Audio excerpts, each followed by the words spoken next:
제가 어린 시절에 꼭 한번 가보고 싶었던 곳이 있었습니다. 좋은 계절이 되면 종종 TV에 광고가 되던 그런 곳인데, 경기도 용인에 있는 자연농원이었습니다. 그것이 선전에 나오면 얼마나 가고 싶은지, 나도 저기 한번 가봤으면, 그런 생각을 늘 하고 있었는데, 바쁜 시골 농사일 때문에 부모님이 그런 틈이 없잖아요. 또 요즘처럼 자가용이 있습니까? 교통이 편합니까? 그러니 어디 간다는 건 언강샘심이었죠. 한 번도 못 가보고 이제 어른이 되어서, 성년이 되어서 그 자연농원이 이 무슨 랜드로, 에버랜드로 바뀐 이후에야 갈 수가 있었죠.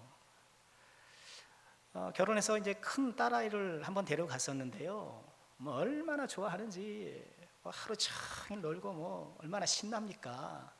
저녁에 집에 가려고 가자 하고 이제 손을 잡아 끌었더니만 제 손을 딱 잡고요. 가지 말자고 끌어당기더라고요. 여기가 좋다 이거죠. 여기가 좋다고, 더 놀자고, 그런 것이죠. 어린 시절 저에게나 또 저희 딸 아이에게나 그것은 말 그대로 꿈에 그리던 에버랜드, 장소 선전하는 것 같으네요. 그런 곳이었습니다. 자, 지난주일부터 우리가 룻기를 함께 묵상하고 있는데요. 지난주일에는 이 베들레헴의 흉년을 피해서 모압 지방으로 떠난 한 가정을 살펴보았습니다. 엘레멜과 나오미, 그리고 그 두 아들이었죠. 흉년을 피해 모압 지방으로 갔죠. 여러분, 그들에게 모압 지방은 어떤 의미였을까요? 이런 흉년이라는 고통을 피해 지금 뭔가 이 흉년으로 인해서 헝클어져 버린 우리 가정을 다시 한번 든든히 세울 수 있는, 다시 도약할 수 있는 그런 모압 랜드가 아니었을까, 그렇게 생각을 해봐요. 우리 지난주일 살펴봤던 1절부터 6절까지를 이렇게 쭉 보면 모압이라는 지명이 5번 이렇게 등장하는데, 거기에 4번이 모압 지방, 모압이라도 해도 되는데 모압 지방이라는 말을 붙였어요. 이런 모압 지방이라는 이 말은 비스데 모압, 원문으로 그런데요, 비는 인이라는 뜻이고, 사대는 랜드라는 뜻이에요. 오픈 필드, 넓어진 곳. 그래서 어떤 영어 성경을 보니까 In the land of Moab, 모압 랜드. 물론 그런 놀이시설이 갖추어진 랜드를 말하는 것은 물론 아니겠지만, 이 엘리멜렉 가정에게 있어서 이 모압으로 이주, 그들이 바라보고 출발했던 그 모압 지방은 말 그대로 모압 랜드가 아니었을까? 저기 가서 내가 꿈을 펼치고, 저기 가서 내 인생의 새로운 도약을 일으키고, 그런 풍운의 꿈을 안고 달려갔던 것, 모압 랜드. 그러나 우리가 살펴본 대로 어땠습니까? 이 모압 랜드의 모압 드림이 완전히 무너져 버리고, 남편 죽고 두 아들 죽고, 이 연속적 시련 앞에 그 휘청거리고 또 비틀거릴 수밖에 없는, 모든 것을 다 잃어버린 텅 빈 상태가 되고 말았던 것이죠. 그러나 우리가 지난주일 말씀을 통해 확인한 것은 무엇인가요?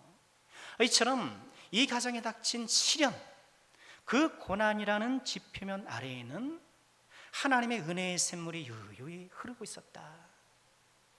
그들의 흉년과 그런 모든 상실의 고통은 고통인 것이 틀림없지만, 그것이 다만 고통이 아니라 그 시련의 아랫속에서는, 그 지표면 아래에서는 그들을 향한 하나님의 계획이 힘차게 전진되고 있었다. 여러분, 우리가 그것을 살펴보았고요. 또한 하나님은 이렇게 시련으로 말미암아 텅 빈 인생이 되어버린 이 나오미를 그저 관망만 하고 계신 것이 아니라 먼저 움직이셨죠. 그래서 베들레헴에 떡을 주셨죠. 이름뿐이었던 떡집 베들레헴을 떡으로 채워주심을 통하여서 이 나오미에게 채움의 소망, 그 소망의 불꽃을 피워주신 것이죠. 이런 하나님의 움직임에 나오미가 믿음으로 반응하기 시작했고, 그 하나님께서 양식을 주셨다는, 떡으로 채워주기 시작했다는 그 복된 소식에 그는 일어나 하나님이 계신 그곳으로 향하게 되는 것이죠. 자, 오늘 우리가 읽은 이 본문은요, 그 이어지는 이야기입니다. 하나님의 채움의 은혜를 향해 길을 떠난 나오미와 두 며느리. 여러분, 룻기 1장에서 여러분 가만 척 봐도 가장 많은 비중을 차지하고 있는 그런 내용인데요, 이 채움의 길, 그 노중에서 있었던 이 시어머니와 며느리들의 대화, 이 대화들을 통해서 우리는 이 채움의 길을, 이 믿음의 길을 어떻게 걸어가야 할까, 그런 영적인 통찰과 지혜를 함께 배워보고자 하는 것입니다. 자, 채움의 은혜를 소망하면서 떠나는 이 채움의 길, 자, 그럼 이 길을 어떻게 걸어가야 할까요? 세 가지로 생각해 보고 싶은데요, 첫 번째는요, 있던 곳에서 나와야 돼요. 있던 곳에서 나와야 합니다. 채움의 길, 그 믿음의 길을 가기 위해서는 있던 곳에서 나와야 하는데, 여러분 6절 7절을 함께 보실까요? 오늘은 본문을 좀 많이 보게 될 것 같습니다.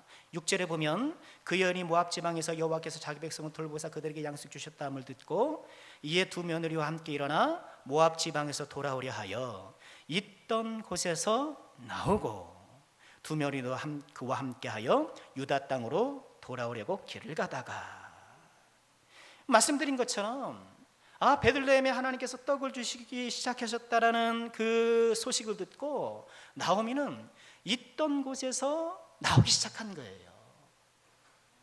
있던 곳에서 나오고, 여러분은 7절에서 중요한 표현의 변화를 보게 돼요. 그럼 좀 전에 말씀드린 것처럼 6절에기까지는, 1절부터 6절에기까지는 성경이 나오미가 거주하던 그 지역이 모압 지방이라고 친절하게 반복적으로 계속 얘기해줘요.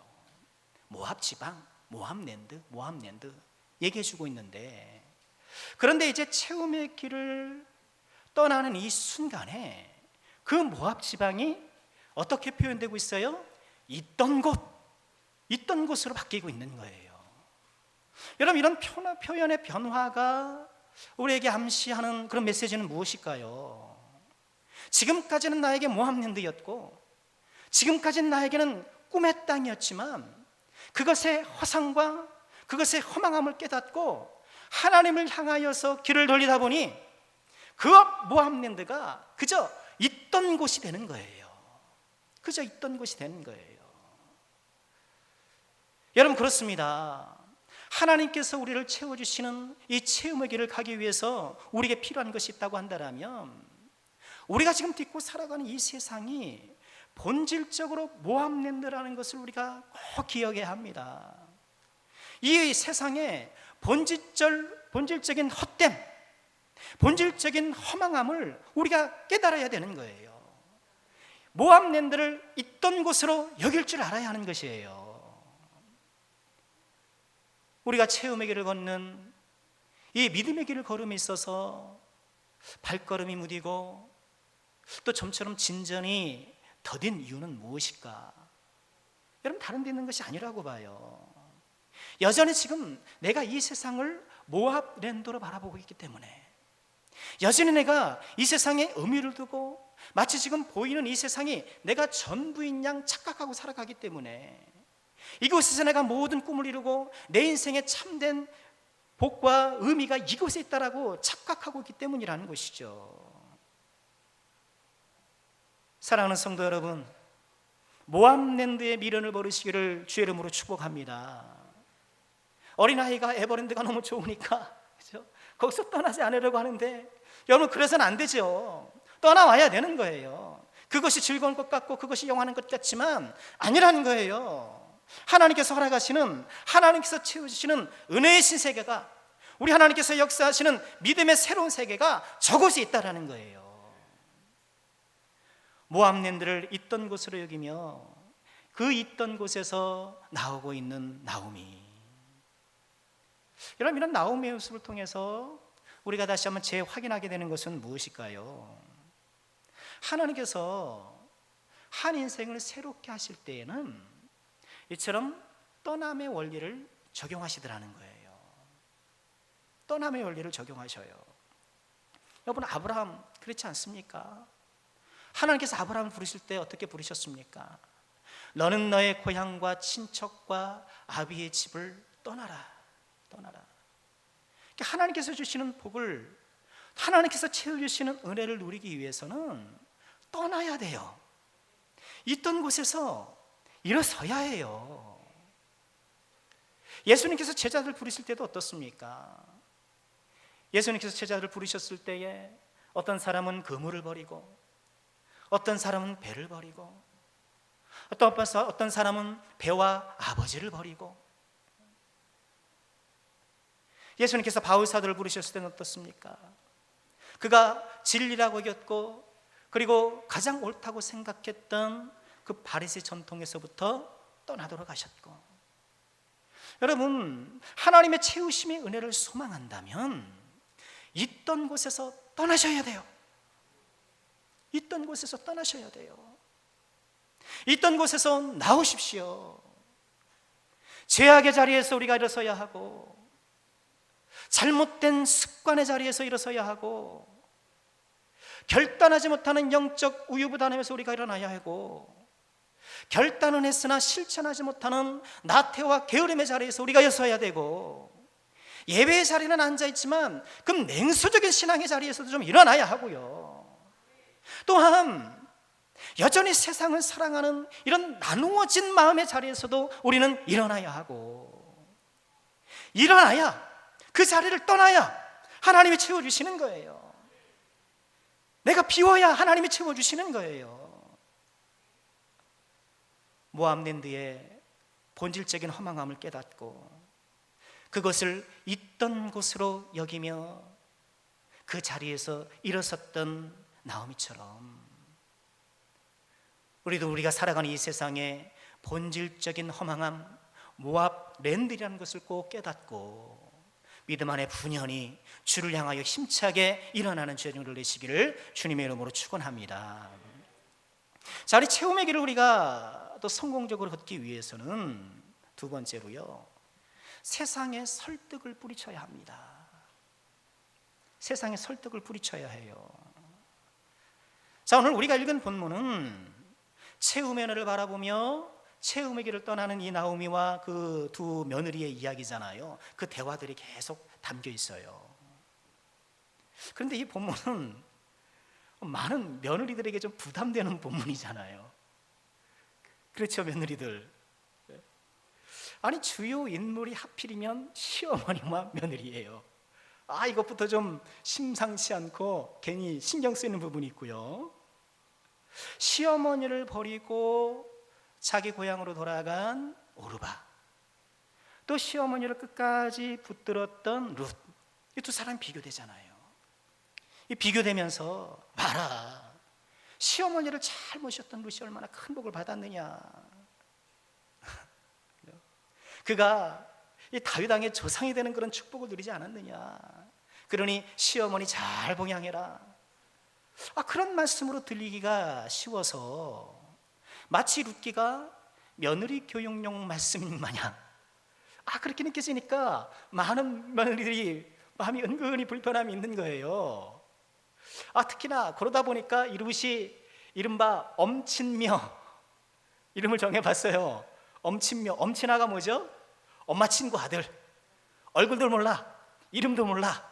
그런데 공부도 잘해, 생기기도 잘생겨, 성격도 좋아, 직장도 좋아. 그 엄친아, 나에게 늘 부담 주고 스트레스를 주고 엄친아 인 것처럼 이 룻이 엄친녀가 되어서, 엄마 친구 며느리가 되어서 이 시대의 많은 며느리들에게 적잖은 마음에 부담을 주는 것 아닌가. 여러분, 우리는 시어머니를 잘 모셔야 하고, 또 남자들의 경우 장인 장모님을 잘 모셔야 하고, 여러분, 그런 것은 틀림없지만, 여러분, 오늘 이 룻기의 말씀이 그런 윤리적인 교훈을 주기 위한 말씀은 아닌 것이죠. 오늘 이야기는 우리가 이 체험의 길, 믿음의 길을 어떻게 가야 하는가, 여기에 대한 아주 소중한 길라잡이가 되는 말씀입니다. 자, 7절을 보실까요? 7절을 보면 있던 곳에서 나오고 두 며느리도 그와 함께하여 유다 땅으로 돌아오려고 길을 가다가, 이렇게 되어 있어요. 그러니까 처음엔 이 나오미와 두 며느리가 함께 유다 땅으로 길을 떠났던 것 같아요. 그러니까 우리는 지레 생각하기를 이제 출발하기도 전에 아마 이렇게 얘기가 이제 다 이루어지고 정리가 된 다음에 가는 것처럼 생각되지 쉬운데 본문은 그렇지 않아요. 우선 이 세 명이 함께 출발했어요. 그런데 몇 일을 갔을까요? 며칠을 갔을까요? 이 길을 가던 중에 나오미가 도저히 안 되겠다 싶었던 모양이에요. 그래서 두 며느리를 설득하기 시작합니다. 오늘 말씀 보면 무려 세 차례에 걸쳐서, 세 번에 걸쳐서 며느리들을 설득해요. 자, 첫 번째 설득은 8절부터 10절입니다. 나오미가 이렇게 설득해요. 제가 읽겠습니다. 나오미가 두 며느리에게 이르되 너희는 각기 너희 어머니의 집으로 돌아가라. 너희가 죽은 자들과 나를 선대한 것 같이 여호와께서 너를 선대하시기를 원하노며 여호와께서 너에게 허락하사 각기 남편의 집에서 위로를 받게 하시기를 원하노라 하고 그들에게 입맞춤에 그들이 소리를 높여 울었다. 자, 이 8절의 말씀을 보면 나오미가 너희 어머니에게로 돌아가라, 어머니 집으로 돌아가라, 이렇게 얘기를 해요. 그러니까 어떤 분들은 혹시 이 오르바와 룻의 아버지가 벌써 돌아가신 것이 아닌가, 집에 친정엄마밖에 없는 것이 아닌가, 이렇게 추측하기도 하는데요. 그렇지만 어머니의 집이라는 이 표현의 성경의 용례를 살펴보면 대개 사랑이나 결혼과 관련된 본문에서 이 표현들이 사용돼요. 그러니 이 어머니의 집으로 가라는 것은 두 며느리에게 재혼해라 하는 그런 은유적인 표현, 암시예요. 그래서 9절에서는 분명히 하죠. 너에게 허락하사 각기 남편의 집에서 위로받았으면 좋겠다. 지금 8절 9절 이 나오미가 며느리들에게 설득하는 첫 번째 설득이 뭐예요? 재혼하라는 거예요. 새 출발하라는 거예요. 고향으로 돌아가서. 왜 그럴까요? 그대로 그럴 것이 이 두 며느리가 정확히 나이가 얼마인지는 본문에 나와 있지 않지만 나중에 보면 유다 사람들이 이 룻을 모압 소녀 이렇게 표현을 해요. 그런 거로 봐서는 재혼하기에 충분한, 재혼하는 것이 어찌 보면 이치에 맞는 그런 젊은 나이인 것이 분명해요. 앞날이 창창한 이 젊은 며느리들이 하루아침에 과부가 되어서 인생의 꽃도 피우지 못한 채 지금 시어머니 따라 지금 낯선 땅으로 가는 것 아닙니까? 이 나오미야 고향이지만 룻과 오르바는 타향이잖아요. 그러니 안 되겠다 싶은 거예요. 더군다나 생각해 보십시오. 나오미 본인도 남편을 잃고 고향으로 돌아가는 이 처지에 며느리들 똑같은 처지 아닙니까? 남편 잃었는데 그들을 고향으로 가게 하는 것이 또 타당한 것 아니겠습니까? 어쨌든 이 앞길 창창한 이 젊은 며느리들을 내가 붙들고 가란 것, 이건 옳지 않아. 이것은 인간적 정리에 맞지 않아. 그렇게 생각했던 것이죠. 이 첫 번째 설득에서 나오미가 설득의 근거로 삼았던 것은 이런 인간적 정리가 뭡니까? 인정과 도리, 인간적 정리로 설득하는 거예요.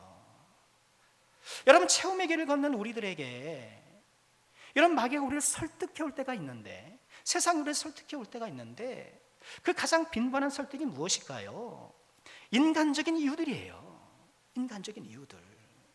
믿음이 귀한 것은 아니지만 인간적인 어떤 이유들이 자꾸 믿음을 뒷전으로 미치고 그것이 앞으로 나올 때가 많이 있는 거예요. 여러분, 광야에서 굶주린 예수님을 마귀가 시험할 때도 인간의 본능적인 부분을 건드리잖아요.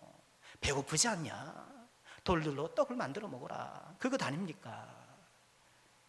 여러분, 먹고 사는 문제 너무너무 소중합니다. 저는 이 말씀을 드리기 참 조심스럽게 드리려고 애를 쓰는 목사예요. 저 목사 직장도 안 다니고 사업도 안 해보니까 저렇게 강단에서 편하게 저런 소리 하지 먹고 사는 게 얼마나 힘든데. 여러분, 저는 가급적 여러분들의 형편과 그런 삶의 어려움들을 공감하려고 부단히 애를 쓰고 있는 중이긴 합니다만, 여러분, 그러나 우리가 분명한 건 무엇입니까? 먹고 사는 문제가 귀한 것 있지, 이거 틀림없지만, 여러분, 우리가 채움의 길, 이 믿음의 길, 하나님을 향하여 나가는 길보다 더 중요할 수가 있는가? 때로는 인간관계 때문에, 때로는 가족관계 때문에 우리가 마땅히 우선순위를 둬야 될 이 믿음의 일들이, 영적인 일들이 후순위로, 3순위로 밀리고 있는 것은 아닌가? 여러분, 인간적 정리가 때로는 마귀의 설득의 수단이 되어서 우리를 자꾸 설득시키려고 하는, 여러분, 이런 상황이 있을 수 있다는 거예요. 자, 이처럼 나오미는 인간적 정리를 앞세워서 며느리들을 열심히 설득하고 있지만, 며느리도 어떤가요? 받아들이잖아요. 10절 보실까요? 나오미에게 이르되 아내니이다, 우리는 어머니와 함께 어머니의 백성에게로 돌아가겠나이다 하는지라. 아닙니다, 저희는 어머니와 함께 하겠습니다. 룻과 오르바도 이 첫 번째 설득에는 설득당하지 않아요. 그러자 나오미가 또다시 두 며느리를 설득하죠. 11절 보실까요? 나오미가 이르되 내 딸들아 돌아가라. 딸들아 돌아가라. 너희가 어찌 나와 함께 하려느냐? 내 태중에 너희 전편될 아들들이 있느냐? 내 딸들아 되돌아가라. 나는 늙었으니 남편을 두지 못할지라. 가령 내가 소망이 있다 말하든지 오늘 밤에 남편을 두어 아들들을 낳는다 하더라도 너희가 어찌 그들을 자라기를 기다리겠으며 어찌 남편 없이 지내겠다고 결심하느냐? 이런 설득입니다. 자, 두 번째 설득의 요지는 그거예요. 나오미가 늙어서 결혼하기 어려울 뿐더러 어떻게 지금 설사 결혼한다 해서 아들을 얻는다 하더라도 그 아들이 다 자라서 너희들의 남편이 되는 것은, 또 그때까지 너희들이 결혼하지 않고 기다리는 것은 적절치 않으니 고향으로 돌아가서 새 출발하라는 거예요. 여러분, 나오미의 두 번째 설득의 그 배경에는 이른바 유대인들의 계대 결혼이라는 표현도 있고요, 우리가 좀 더 익숙한 표현들은 형사 취수법이 깔려 있어요. 뭔가요? 신명기 25장 5절에도 그것이 말씀되어 있는데, 내 형제 중에, 남자 형제 중에 결혼했는데 자식이 없이 그만 세상을 떠났어요. 그러면 그 형제가 그 죽은 형제의 아내를 취하여서 그 죽은 형제의 후사를 이어주는 거예요. 뭐 오늘날의 어떤 그 가족관계와 윤리로 우리가 평가할 수는 없는 것이죠. 하나님께서 그런 형사취수법 혹은 계대결혼을 명하셨는데, 지금 그 밑바탕을 깔고 나오미가 두 번째 설득을 하고 있는 거예요. 이런 계대결혼 형사취수법을 우리가 적용한다 하더라도 지금 이 상황이 가족관계를 우리가 계속 유지하는 것이 무의미하다, 그렇게 결론 내리고 있는 거예요. 여러분, 어떤가? 이 나오미의 두 번째 설득은 첫 번째 설득에 비해서 굉장히 논리적이에요. 첫 번째 설득이 인간의 정리, 거기에 근거를 두었다라면 두 번째 설득은 법리에 근거를 두고 있죠. 그래서 보다 더 논리적으로 탄탄해요. 그렇잖아요. 이렇게까지 얘기를 하는데 어떻게 그 설득에, 그렇죠? 뭐라고 반발할 수 있겠고 뭐라고 반박을 할 수가 있겠어요. 여러분, 세상은 이처럼 늘 항상 그럴듯한 논리로 우리를 설득하려고 노력하고 있죠. 여러분, 과학과 또 기술이라는 이 학문이라는 이 세상의 이치를 드러내고 그것을 앞세워서 우리 믿음의 길에 의문을 제기하고요, 신이란 망상에 불과하다는 거죠. 인간의 기술로 다 된다는 거예요. 여러분, 지금 신종 코로나 이 사태를 보십시오. 이 땅에 뭐가 어떻게 바라보고 있습니까? 우리 믿는 사람들은 이것을 통해서 하나님께서 도우셔서 이런 상황들이 극복되기를, 인간의 교만과 연약함을 깨닫기를 바라고 있는데, 또는 한편에서 인본주의자들은 어떻습니까? 이것도 사람이 이긴다 이거예요. 인간이 결국은 이것도 뛰어넘을 것이다. 과거에도 그래왔다. 광만능주의에 사로잡혀가지고 사람이 다 할 수 있다고 얘기하는 것이 또 한편에 있는 것이 사실이잖아요. 여러분, 이처럼 세상의 이치를 앞세워서 우리의 믿음을 흔들고 우리 믿음의 길에 의문을 제기하는 것, 여러분, 이것 또한 이 세상이 펼치는 설득 가운데 한 가지인 것이죠.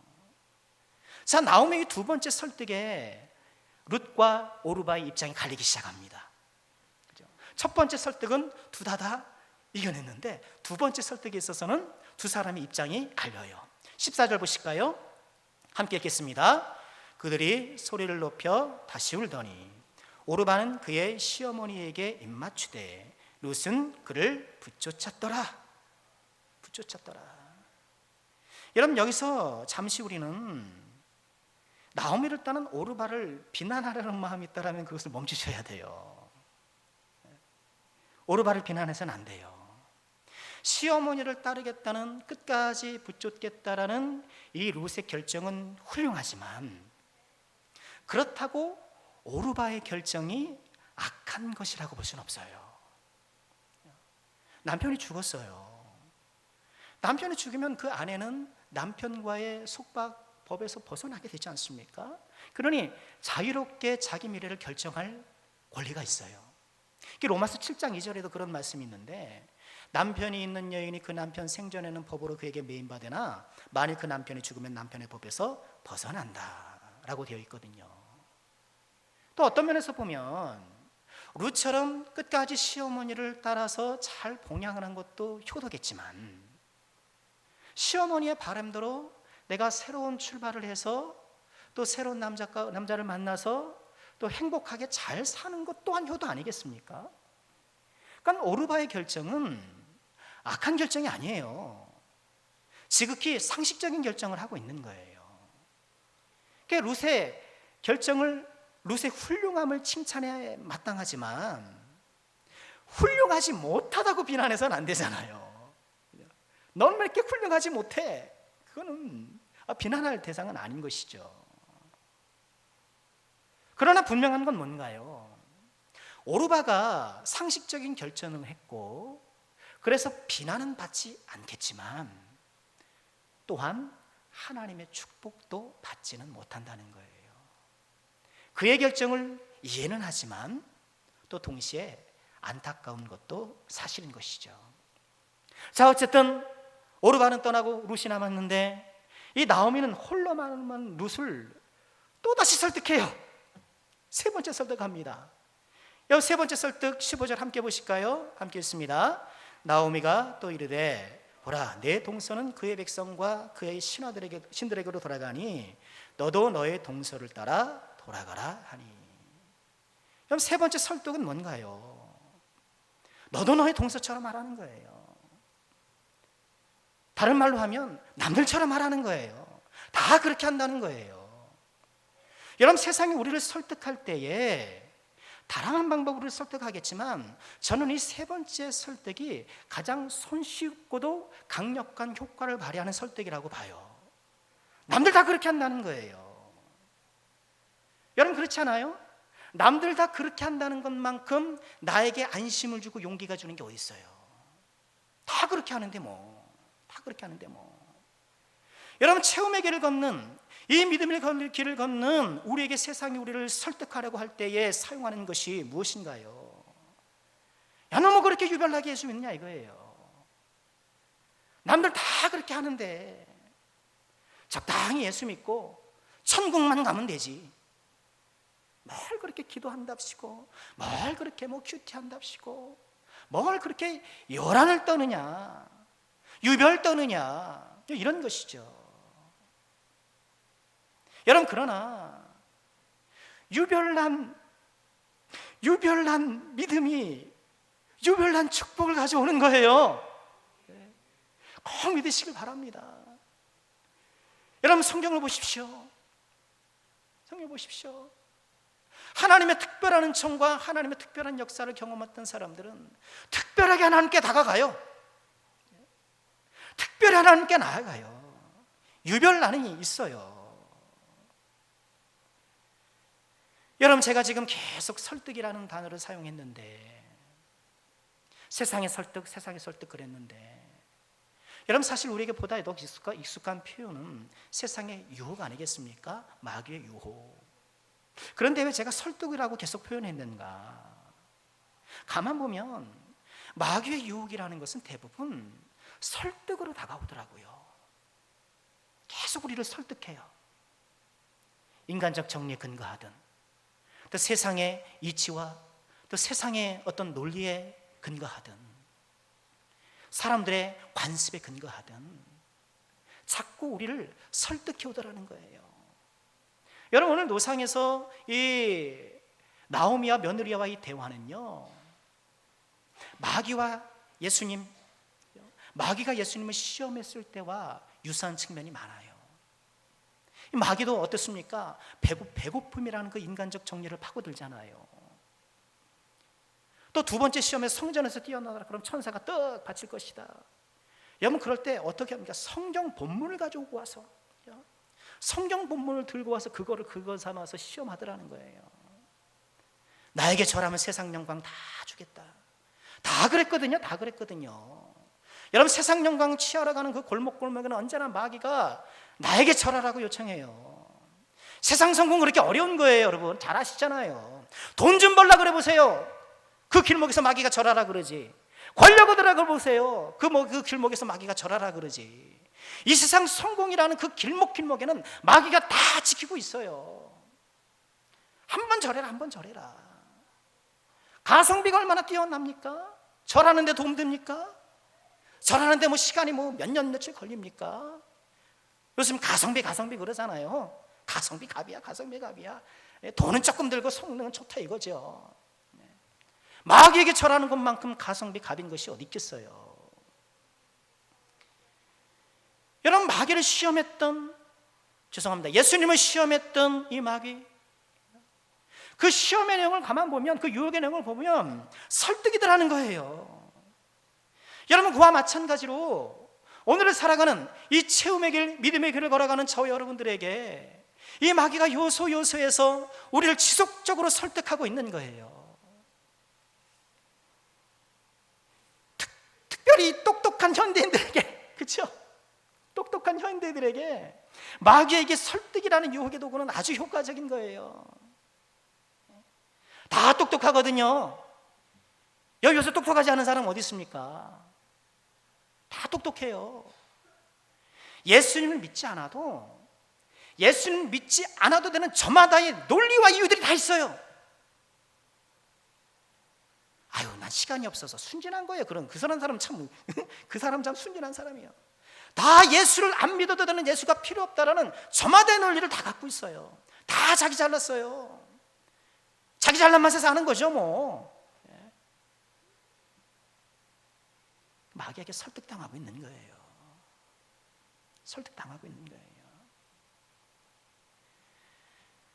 이 설득이라는 방법을 앞세워서 체험의 길을 걷고 있는 우리를 유혹하는 마귀. 그럼 우리는 이 설득의 유혹을 좀 어떻게 이겨낼 수 있을까? 여러분, 그것은 이 루시 본보기를 보이는 것처럼 그 시어머니를 붙잡는 거예요. 우리의 믿음을 온전히 붙잡는 거예요. 14절 말씀 다시 한번 보실까요? 함께 읽겠습니다. 그들이 소리를 높여 다시 울더니 오르바는 그의 시어머니에게 입맞추되 룻은 그를 붙여찾더라. 여러분, 붙잡다라는 게 뭔가요? 히브리 한문에 다바크라는 그런 단어인데요, 이거는 쫙 매달리는 거예요. 그런데 이 역시 이 단어도 용례를 살펴보면 그저 내가 물리적으로 누구 옆에 딱 달라붙어 있는 그런 것이 아니고 그 마음의 충성과 사랑의 표현으로 달라붙는 거예요. 여러분, 이 다바크라는 이 붙잡다라는 단어가 사용된 대표적인 용례가 창세기 2장 24절이에요. 이러므로 남자가 부모를 떠나 그의 아내와 합하여 둘이 한 몸이 될지라. 그의 아내와 합하여, 이 다바크예요. 다바크. 왜 합합니까? 그냥 붙고 싶어서요? 아니, 그 마음에 사랑이 있기 때문에. 지금 시어머니를 붙잡는 이 룻의 모습을 통해서 우리가 발견하게 되는 건 뭐예요? 그의 동기. 지금 왜 룻은 시어머니를 붙여주려고 하는가? 그 마음의 동기는 무엇인가? 그 마음의 그 다바크의 동기는 바로 사랑이라는 거예요. 사랑. 자신도 지금 남편 없죠. 자식도 없죠. 현재도 미래도 불통한 것뿐이죠. 그러나 나와 같은 처지인 저 늙은 시어머니를 내가 사랑해야겠다, 그 인애의 마음, 그 긍휼의 마음으로 지금 붙잡고 있는 거예요. 지금 그 긍휼의 마음이, 그 붙잡는 그 마음이 나오미의 설득을 지금 압박하고 그 설득을 이겨내고 있는 거예요. 여러분, 우리가 중요한 원리를 발견하는 것이죠. 여러분, 세상의 유혹이 우리를 설득할 때 우리가 그 설득과 유혹을 어떻게 이겨내는 거예요? 붙여줌을 통하여서 사랑으로 그것을 이겨내는 것이라는 거예요. 붙잡는 믿음은 다름 아니라 사랑인 것이죠. 여러분, 세상의 유혹과 설득 우리가 무엇으로 이겨내겠습니까? 여러분, 우리 기독교 논리를 앞세운다라고 우리가 이겨낼 수 있을 것 같습니까?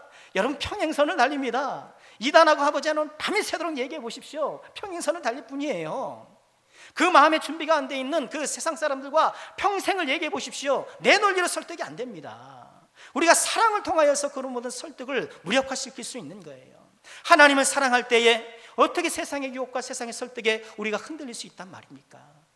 우리가 믿음의 형제를 사랑할 때에 그 서로 사랑함은 우리의 든든한 울타리가 되어서 세상의 유혹과 설득으로부터 우리를 안전하게 보호해 주는 것이죠. 여러분, 가정의 사랑으로 넘치면 가출할 일이 없는 것이죠. 그렇지 않습니까? 체험의 길은 요소요소에 세상의 유혹과 설득이 있는 것은 사실이지만 그것들을 사랑을 통하여서 극복하여 나가는 그런 길이에요. 체험의 길은 사랑의 길이라는 거예요. 요소요소에 치밀한 설득의 유혹들이 도사리고 있지만 그것을 하나님을 사랑하고 내 믿음의 형제를 사랑함을 통하여서 이겨나가는 그런 사랑의 길이라는 것입니다. 우리 사랑하는 모든 남성께 종들께서는 이 설득을 이겨내는, 지금 설득 세상의 유혹을 짓누르는 이 사랑을 마음에 깨닫고 이 사랑의 뜰을 견고히 매는 주의 종도 될 수 있기를 주의 이름으로 축원합니다. 마지막으로, 오늘은 설교가 굉장히 깁니다. 설교를 준비하면서 걱정이 됐어요. 아이고, 제가 보통 한 10장 11장 하는데 13장이 나온 거예요. 그래서 아이고, 어떡하나. 그래서 우리 사모에게 걱정된다고 말을 했는데, 이런 말 하지 말고 빨리 해야죠. 아, 목사님 그런 말 하지 말고 빨리 하세요. 자, 체험의 길을 가는 세 번째 방법 무엇일까요? 굳게 결심하는 것입니다. 굳게 결심하는 것. 자, 나오미의 거듭된 설득, 이 설득에도 불구하고 룻의 마음은 확고부동해요. 16절 보실까요? 룻이 이르되 내게 어머니를 떠나며 어머니를 따르지 말라고 돌아가라고 건건하지 마십시오. 어머니께서 가시는 곳에 나도 가고 어머니께서 머무시는 곳에 나도 머물겠나이다. 어머니 백성이 나의 백성이 되고 어머니 하나님이 나의 하나님이 되겠습니다. 17절입니다. 어머니께서 죽으시는 곳에 나도 죽어 거기 묻히겠습니다. 내가 죽는 일에 어머니를 떠나면 여호와께서 내게 벌을 내리실 것입니다. 룻이 아주 강력하게 얘기하는 거예요. 설득 중단하라는 거예요. 내 마음은 변하지 않는다라는 거예요. 여러분, 룻의 이런 확고한 그런 다짐 이면에는 아직은 미약해야 됐지만 하나님에 대한 신앙이 있는 것이 틀림없어요. 16절 하반절에 보면 어머니 백성이 나의 백성이 되고 어머니 하나님이 나의 하나님이 됨입니다. 고백하고 있잖아요. 여러분, 고대 사회에서 백성과 그 민족과 신은 자기의 정체성을 규명해 주는 거예요. 그래서 15절에 보면 오르바가 떠난 것을 보고 나오미가 그렇게 얘기하죠. 네 동서는 그 백성과 그 신들에게 돌아갔다. 고향으로 돌아간 것이 아니라 네 백성과 신들에게 돌아갔다는 거예요. 이런 모압에서 출생한 이 룻도 아마도 모압 신을 섬기는 그런 분위기 잘하지 않았겠습니까? 다 그렇게 사는데. 그런데 어쩌다가 여호와 신앙 가진 시어머니를 만나게 되었고 그렇게 살게 됐는데, 지금 어머니의 백성이 나의 백성, 어머니 하나님이 나의 하나님 되기입니다. 이것은요, 본인이 개종하겠다는 거예요. 물론 그 이전에도 그런 여호와 신앙의 영향을 받았겠지만 내가 개종을 불사하고, 즉 말해서 내가 살아왔던 민족과 내가 살아왔던 신을 버리고 나의 정체성을 규명했던 모든 과거의 것들을 다 뒤로 돌리고 내가 어머니를 따라가겠습니다. 그런 여호와 신앙의 고백이 그 밑바탕에 깔려있는 것은 틀림없어요. 여러분, 우리가 주목하고 싶은 것은 18절이에요. 같이 읽어보실까요? 나오미가 룻이 자기와 함께 가기로 굳게 결심함을 보고 그에게 말하기를 그치니라. 굳게 결심함을 보고 말하기를 그치니라. 굳게 결심하니 설득이 다 무너지더라는 거예요. 유혹이 통하지 않더라는 거예요. 여러분, 우리가 이것을 꼭 기억해야 돼요. 여러분, 왜 나에게 세상 유혹이 그렇게 거센가? 왜 나는 이렇게 종종 자꾸 흔들리는가? 믿음의 길에서 빗나가고 뭔가 체험의 길에서 내가 은혜를 받지 못하고 이렇게 건조한 신앙생활을 하는가? 여러분, 그 이유 가운데 하나는요, 내가 정말 그렇게 원하지 않아서 그래요. 이유는 거기에 있어요. 우린 가끔 믿음에서 실패할 때에 예수님 말씀을 인용하면서 항변할 때가 있죠. 마음은 논의라도 육신이 연약해서 그렇습니다. 정말 저는 하나님 정말 따르고 싶은데요, 환경이 연약해서, 지금 뭐가 좀 상황이 이래서. 여러분, 그렇게 우리가 변명을 할 때가 있는데, 여러분 정말 그런가요? 정말 그런가? 내 마음은 정말 원하고 있는데 환경이 연약해서 미처 못하고 있는 것일까요? 여러분, 우리는 냉정하게 우리를 돌아봐야 돼요. 나는 정말 하나님께서 채워주시는 그 체험의 은혜가 가득한 그 믿음의 신세계로 들어가고 싶어 하고 있는가? 주님과 동행하는 그 거룩한 삶을 나는 정말 살고 싶은가? 예수님을 닮은 그런 작은 예수의 삶을 나는 정말 그런 사람이 되고 싶은가? 난 정말 그러고 싶은가? 아마 그렇게 됐으면 좋겠다 생각하고, 가능하면 그렇게 됐으면 좋겠다고 생각하지, 내 마음속에 그런 갈급한 갈망들이 솟아나고 있느냐는 거예요. 어머니가 가시는 곳에 나도 가고, 어머니가 머무르신 곳에 나도 먹고, 어머니가 죽으시는 곳에 나도 죽고, 어머니가 묻히시는 곳에 나도 묻히겠다는 것처럼, 예수님이 가시는 곳에 나도 가고, 예수님이 묻히시는 곳에 나도 묻히고, 예수님이 가는 곳마다 예수님의 죽으심과 그 묻히심까지도 나는 함께 하겠다는 이 믿음의 굳은 결심. 여러분이 체험의 길은 이런 결심으로 가는 길이라는 것을 꼭 기억하시길 바랍니다. 아니, 이런 결심 없으면 갈 수 없는 길이에요.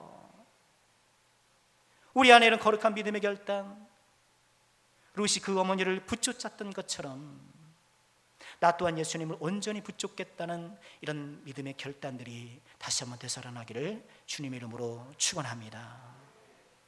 굳은 결심 있으면 세상 유혹과 설득이 다 무너지는 거예요. 다 무너지는 거예요. 말씀 마치겠습니다.